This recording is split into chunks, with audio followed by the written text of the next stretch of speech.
লাল শাড়িতে প্রেয়সী অন্তিম পর্বের প্রথম অংশ। লেখনীতে ফাতেমা ফারিয়াল। নিজের দুই হাত দিয়ে আগুনের সেই ভয়ঙ্কর আগ্নেয়গিরিটিকে নিভিয়ে ফেলতে চাইছে আহাদ। যেন বিশ্বাস করতে পারছে না এই আগুনটা বাস্তব, এই ধ্বংসটা সত্যি। এই তো একটু আগেও রাস্তায় বসেই বাবা হওয়ার আনন্দে সে ভবিষ্যৎ আঁকছিল।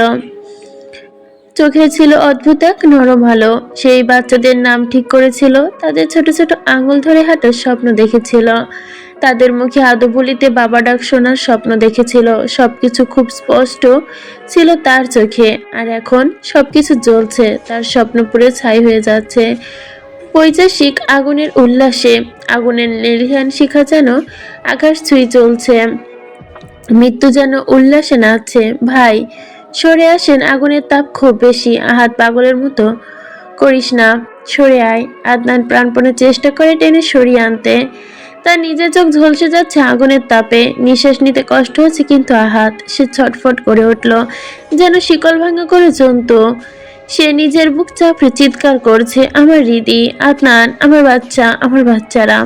কণ্ঠ ভেঙে যাচ্ছে, শব্দগুলো ঠিকভাবে বের হচ্ছে না তাদের। বাচ্চা আদনান, আমার অস্তিত্ব, আমার অংশ জ্বলে যাচ্ছে। ওরা কষ্ট পাচ্ছে, ওরা কষ্ট পাচ্ছে আদনান, ওরা পড়ে যাচ্ছে। আমাকে আমাকে ছাড়, ছাড় আমাকে, না হলে ওরা ছাই হয়ে যাবে। হৃদি, হৃদি, আমার বাচ্চা পুড়ে যাচ্ছে, ওরা পুড়ে যাচ্ছে। চারপাশে ধোঁয়া আর আগুন, মানুষের আর্ত চিৎকার। আকাশ ভারী হয়ে গেছে কালো ধোঁয়ায়। আহিয়া এসব দেখে পাথরের মতো দাঁড়িয়ে আছে, নিঃশ্বাস নিচ্ছে কিন্তু বুঝতে পারছে না সে বেঁচে আছে কিনা। নীলা কাতর চোখে তাকিয়ে আহাদের সেই পাগলামি দেখছে। তার বুকের ভেতর কেমন মোচড় দিল। আহাদ আবারও ছটফট করে উঠল।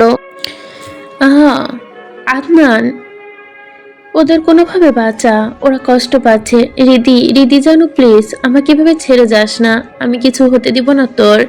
প্লিজ এবার সাড়া দে, একবার মন্ত্রীমশাই বলে ডাক দে, জানু, একবার প্লিজ।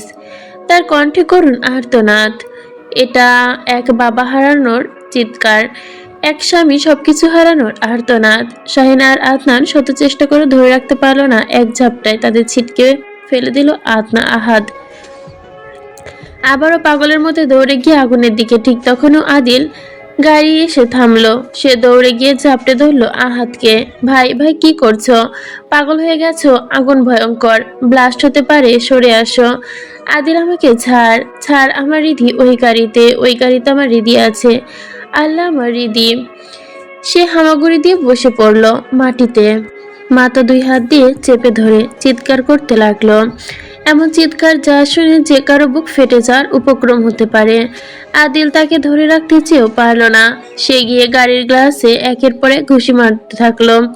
এর মধ্যে কেউ কিছু বোঝে ওঠে রাখে এক বিকট আওয়াজে কেঁপে উঠলো চারপাশটা। আগুনের ভেতর থেকে একটা দাবন যেন গর্জে উঠলো, হাত ছিটকে গিয়ে পড়লো দূরে। এবার আর কোনো ছটফটানি নেই, কোনো চিৎকার নেই, একদম নিস্তর, নিথর। ভাই, ভাই, ভাইয়া, ভাইয়া। আইয়া চিৎকার করে উঠলো। সবকিছু কেমন তার সামনে ঝাপসা হয়ে আসছে। তার চোখের সামনে যা ঘটেছে তা তার সহ্য হতে পারলো না। অজ্ঞান হয়ে পড়ে গেল। নীলা তাকে ধরে রাখলো, কিন্তু তার নিজের হাতে কাঁপছে। আদিল আর আদনান ছুটে গেল আহাদের কাছে। আদনান তার মাথাটা নিজের ওর উপর তুলে নিল, তার কণ্ঠ কাঁপছে। আহাদ, আহাদ, ওঠ, তোর কিছু হয়নি। হৃদির কথা ভাব, তোর বাচ্চাদের কথা ভাব। টাকা টাকা আমার দিকে। আহাদ। শাহিন নীলাকে বলল, নীলা, তুমি নিজেকে শান্ত রাখো, আহিয়াকে সামলাও, আমি আসছি। নীলা শুধু মাথা নাড়ালো, কণ্ঠনালীর কোনো শব্দ বের হলো না। এদিকে নাদিম ও শাওন, আজমির, আশফাক মির এসে পৌঁছেছে ঘটনাস্থলে। সুমন, তানভীর, তারেক রায়ানও খবর পেয়ে সাথে সাথে ছুটে এসেছে। তারেক রায়ান আজ গ্রাম থেকে রিদিকে দেখার উদ্দেশ্যে এসেছিলেন। রিদি তাকে বাবাকে বলেছিল তালের পিঠা খেতে ইচ্ছে করছে। তিনি মেয়ের ইচ্ছার পূরণ করতে মূলত এসেছেন। এখন চোখের সামনে এসব দেখে পুরোপুরিভাবে ভেঙে পড়েন তিনি। সুমন আর তানভীর তাকে ধরে রেখেছে। ফায়ার সার্ভিস টিম আগুন নিয়ন্ত্রণে আনার চেষ্টা করছে। ডিবি পুলিশ চারপাশে ঘেরাও করে রেখেছে, তদন্ত চালিয়ে যাচ্ছে। আজমির ছেলেকে নিয়ে ব্যস্ত। তার হৃৎপিণ্ড ক্ষীণ হয়ে এসেছে। আদনান মরিয়া হয়ে চেষ্টা করছে আহাদের হার্টবিট ঠিক রাখতে। আহাদ চোখ খোল, খোল আহাদ, আহাদ চোখ খোল। আদিন, শাহিন, আহাদকে দ্রুত হাসপাতালে নিতে হবে, ওর হার্টবিট ড্রপ করছে।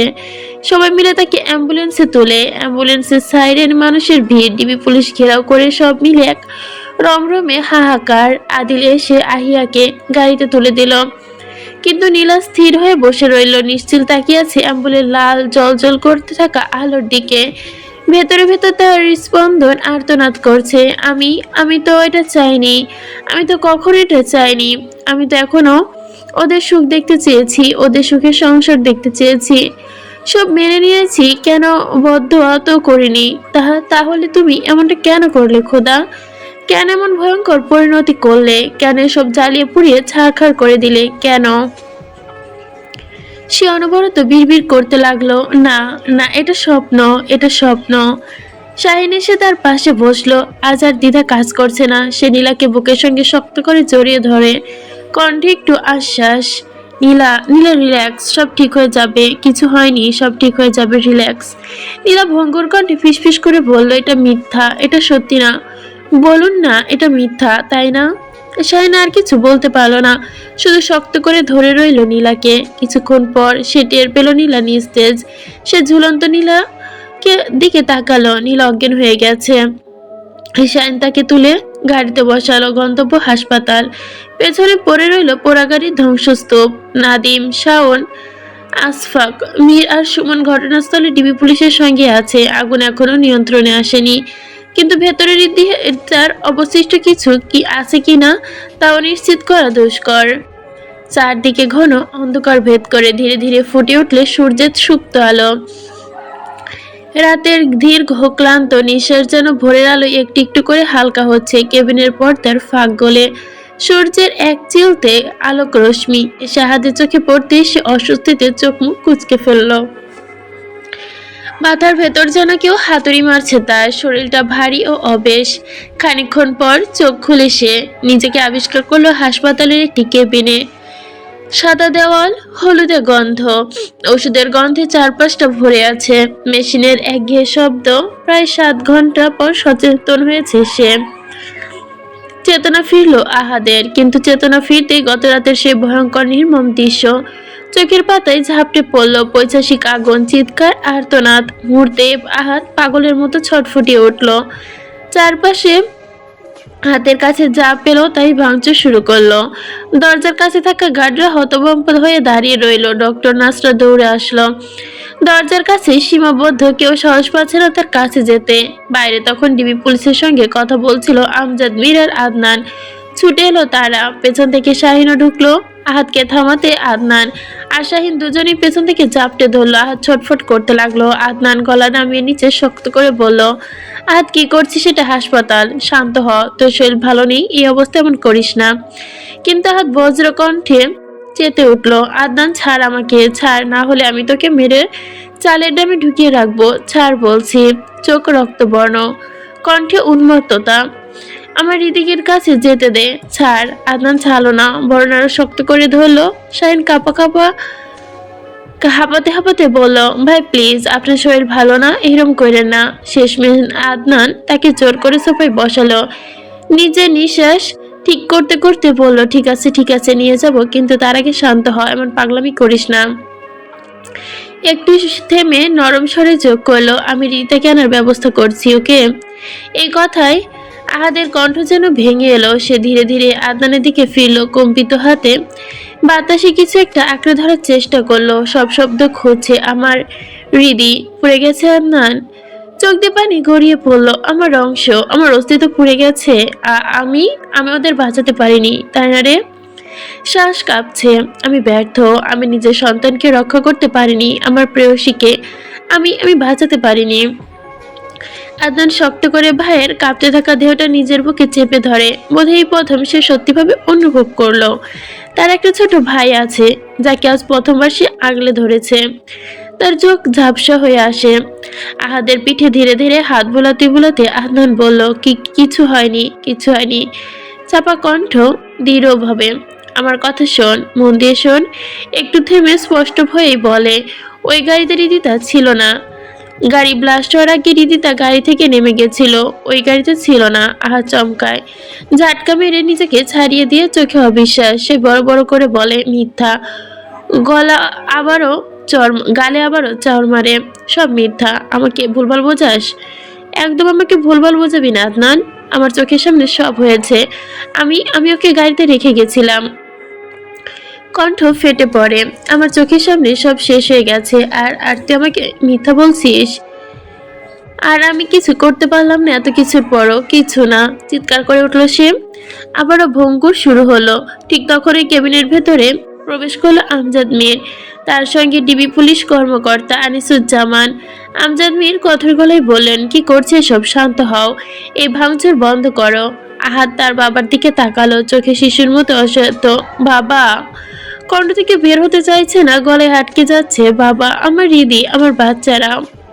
সে কথা শেষ করতে পারলো না। ওদের বাঁচাতে পারলাম না আমি, ওরা পুড়ে ছাই। আমজাদ মীর জোর করে আবার সোফায় বসালেন আহাদকে, তার কাঁধ ঝাঁপিয়ে বললেন, হুশ, শান্ত হও। রিদির কিচ্ছু হয়নি, তোমার অনাগত সন্তানদেরও কিচ্ছু হয়নি। একটু থেমে রিদি গম্ভীর স্বরে বললেন, রিদিতা ওই গাড়িতে ছিল না। রিদিতাকে মাতাবরের লোক তুলে নিয়ে গেছে। এক মুহূর্তে সব শব্দ যেন থেমে গেল। আহাদ বিষময় স্তব্ধ হয়ে গেল, চোখের পলক ফেলছে না, মস্তিষ্ক যেন কথাগুলো বুঝে উঠতে পারছে না। আমজাদ মীর এবার তার পাশে বসে শান্ত দীর্ঘ কণ্ঠে বলল, তুমি যদি উন্মাদনা করতে থাকো তাহলে রিদিতাকে সামলাবে কে? তোমার বাচ্চাদের দায়িত্ব কে নিবে? আহাদ ফিসফিস করে বলল, মামা মানে। শ্বাস আটকে আসছে তার, কণ্ঠ কাঁপছে। রিদি, আমার রিদি ঠিক আছে, ও ঠিক আছে।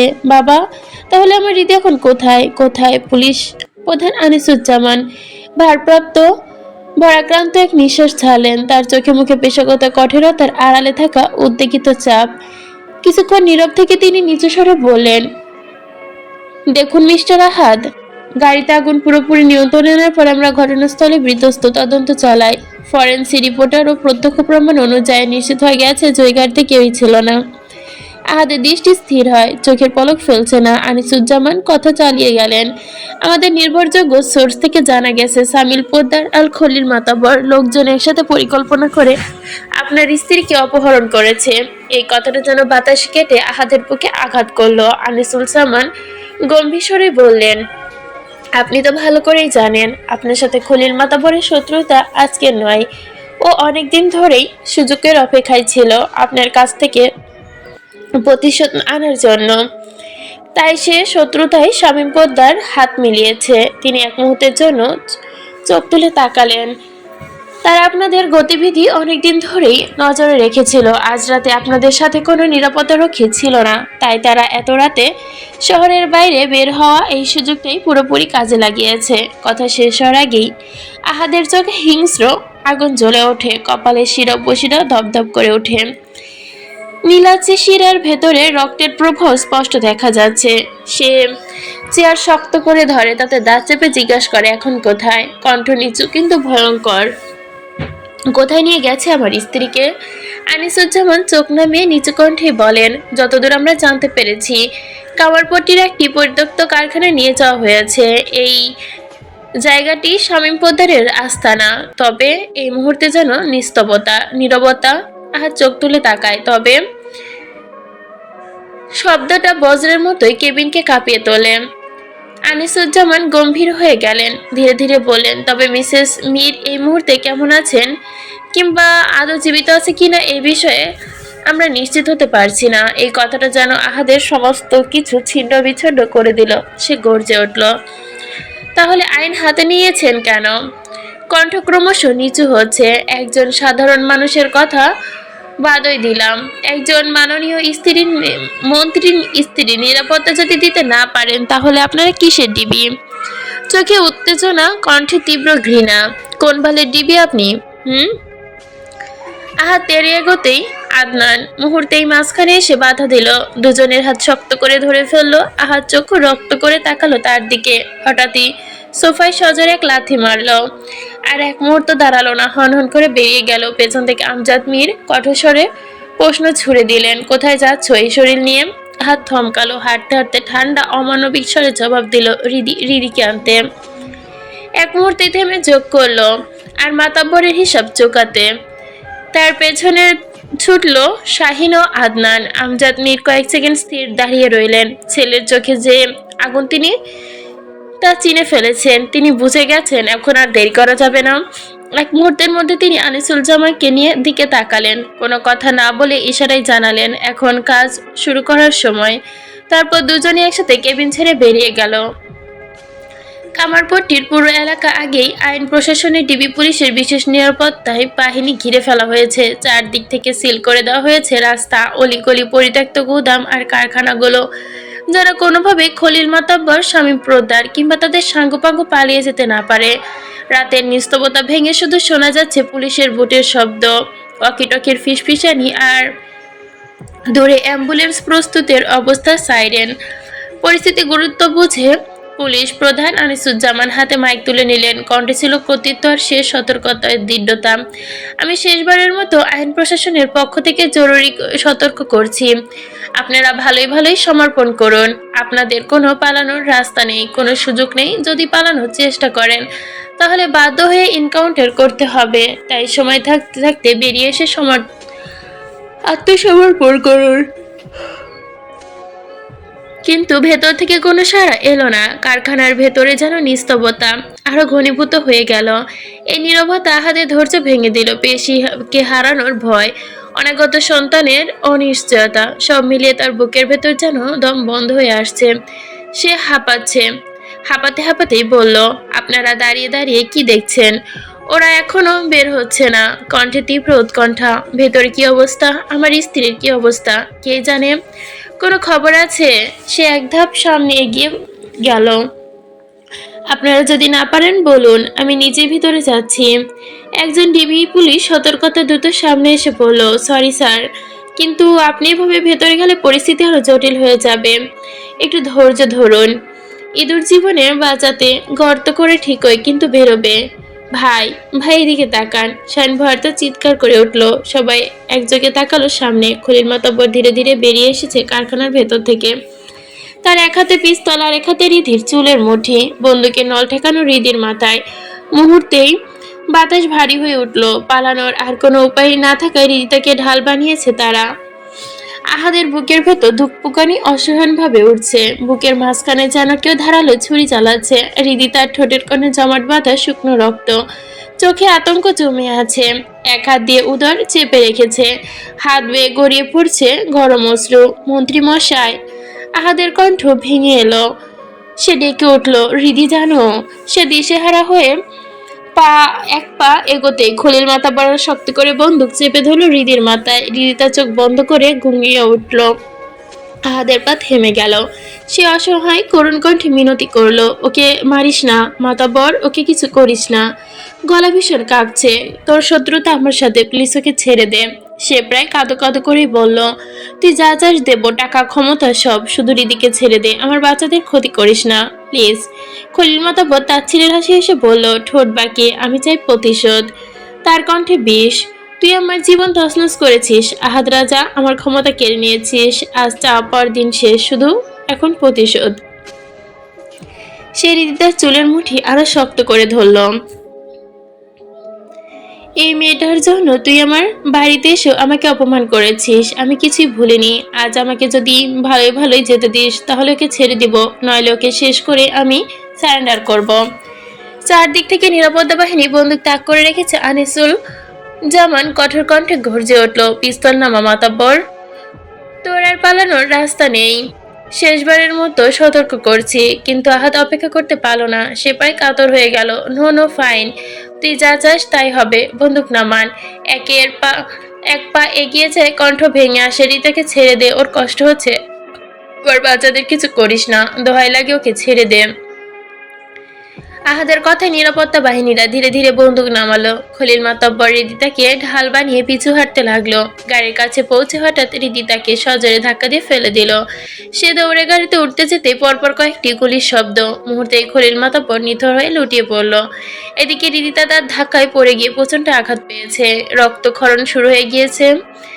যে রাস্তায় গুটাগুটি করে অসহ্য যন্ত্রণায় কাতরাচ্ছে আহাদ। আমার বেবি, আমার বাচ্চা।